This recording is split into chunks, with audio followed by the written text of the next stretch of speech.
So I just watched Twilight Samurai, and I very much enjoyed it. It's a very different take on samurai movies.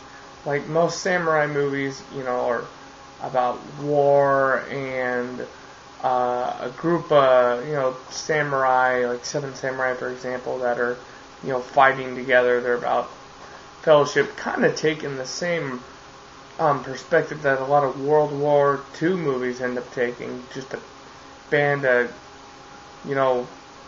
rough around the edges guys, fighting for their life. But this movie was more about, it was more of a love story, and don't get me wrong, this isn't like a total chick flick, because it's got a decent amount of talk of war, and it's got a couple pretty, cool fight scenes in it, and don't mistake me for a person to watch chick flicks, because I don't do chick flicks, period. But this is a great movie to watch with your girlfriend or your wife or whatever, if your wife can tolerate subtitles. Like, most people I know are not subtitle people, and there's movies that I'd like to watch with my family and they refuse because there's subtitles. But point is this is a very good movie for pretty much anyone that can tolerate a slower movie.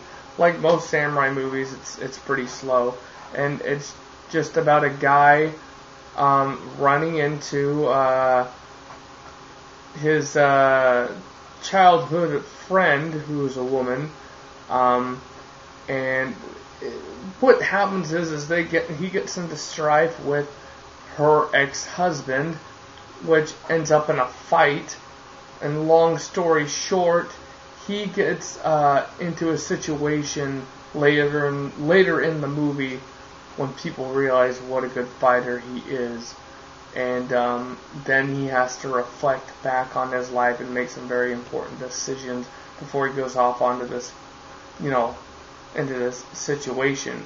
I'm not going to give away any details because I don't want to ruin the movie for anyone, but it's a pretty slow movie, and then up until the end you get the conclusion, and then takes a huge leap into the future where it's being narrated by another character. You'll find out who this character is very quickly. It's a decent amount of narration in the movie.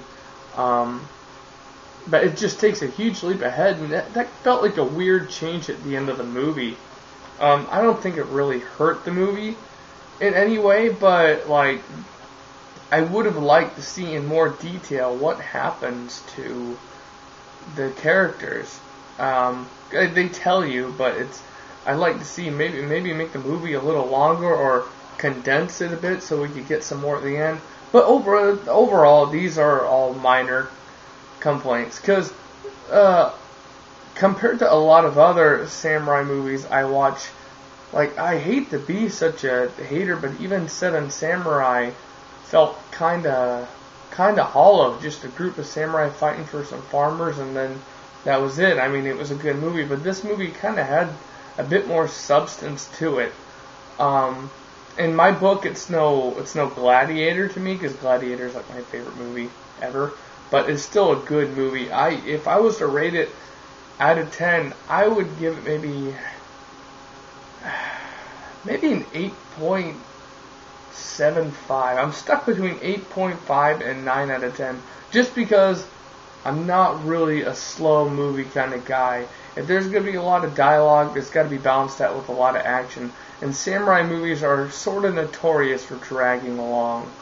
But this one moves well, and anyone that's familiar with samurai movies will probably say it's more fast-paced than your average samurai movie. But anyway, that's just my review. 8.75 out of 10. Good movie. I recommend it to anyone that likes samurai movies, or anyone that likes a healthy amount of romance in a movie without turning it into a complete chick flick. And it'll be a tearjerker for women. Like, I was feeling, I don't get emotional with movies, I don't cry, but I was feeling connected with the movie at times, which probably would mean a handful of people would cry watching this movie. Anyway, I'm talking too much. It's late. That's why I'm in the kitchen today, because there's no light coming through the windows. So Twilight Samurai, definitely watch it, especially if you're a fan of samurai movies.